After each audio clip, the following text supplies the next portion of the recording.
Cool. How's everybody doing tonight? Everybody doing good? Right on. Anybody here ever get super sad? Fewer woos. Fewer. Yeah, no, I get that. That's like it's a difficult thing to woo, right? Like I think a couple people are like, do I woo that? Ooh, I get sad. Like I should have come in, I should have been like, you guys ever get super sad? And then like a disco ball drops and Blink-182's Adam's song starts playing. And you guys are like, yeah, I'm sad right now. It's a very sad experience. This is me twirling a sad glow stick, if you can tell. No, like everybody immediately starts racking their brains during that, right? They're like, how do I say yes? I do get super sad. Sometimes it still sound authentic. Is there like a sad way to woo? Like a super goth way to woo? Like it's just saying the word bats, maybe? Like, you guys ever get super sad? Right? So that's nice. We already got a couple goths in the audience who are in the know. Bats. Yeah, perfect. Anyway, welcome to my set. It's all about depression, which is not a funny thing unless you've been depressed, because then you know that life is just one big joke. So, yeah.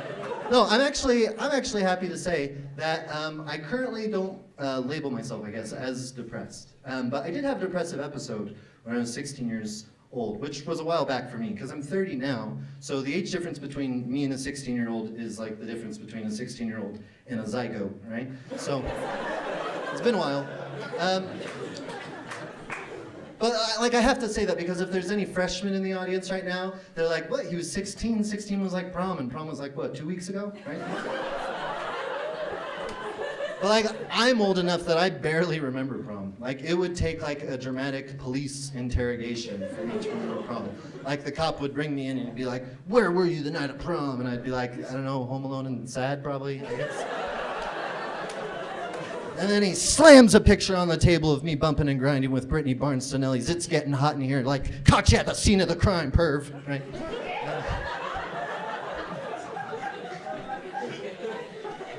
Yeah, that's how it would go. But like even high school was a long time ago for me. Like I graduated in 2006, right? So like, and the crowd goes silent. Just like, ugh. That was a year? No, 2006, which was a while back. Like think to what you were doing in 2006, right? Sir, what were you doing in 2006? You were back. While you were getting baptized, I was bumping and grinding with Brittany Barnes Tonelli's It's Getting Hot in Here. Yeah.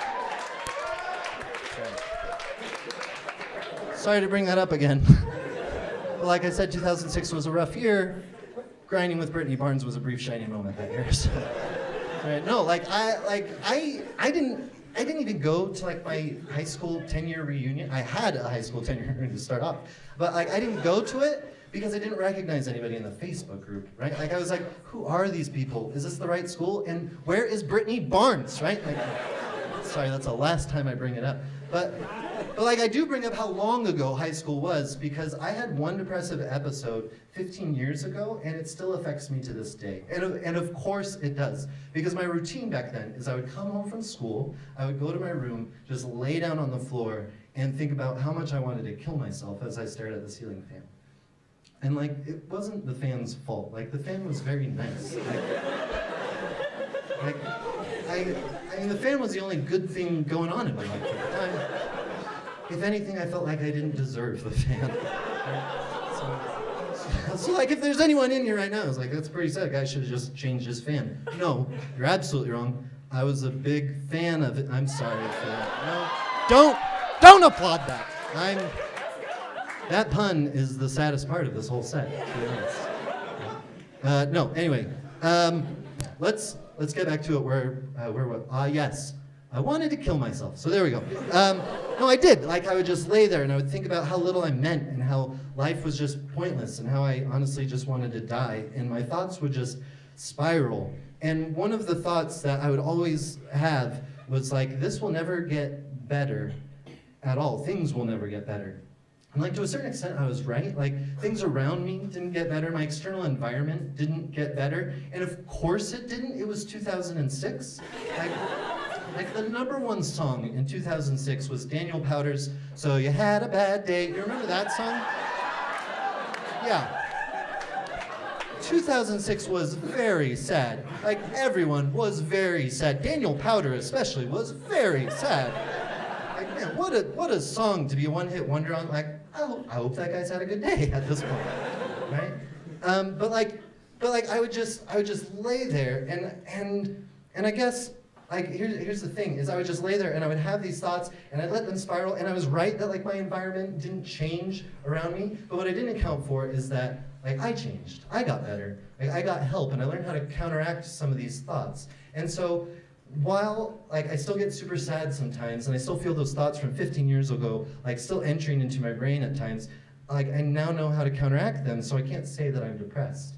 And I can't because one of the lies I used to tell myself is I used to say, if I always have these thoughts, if I can't stop them, then I can't stop my depression. And if I can't stop my depression, then that's as good as a death sentence, right? And that was a lie. Now, the part I was right about is that those thoughts didn't disappear. I still have them sometimes. But what I didn't account for is that my relationship with my depression could change. Like as I feel those thoughts and hear them, I know how to counteract them. And so while they used to make me feel awful, now they just make me feel more empathetic towards people who are currently suffering with depression. Woo! Yeah, thank you. I'm getting there, I guess. Like it makes me feel more empathetic, and like I don't know, because I've changed my relationship with my depression has changed. Sorry, it's hard to explain, but it's like the Pokemon Ditto. And bear with me, okay? Bear with me. But it's like my depression used to take one form, but then I changed, so now it takes on a different form. And the current form of me is much more empathetic than my 16-year-old self. And I know that there's a lot of people in the crowd right now who are like, it's kind of belittling to relate depression to Pokemon. But there's another group who's like, wow, this guy just dug deep into his soul.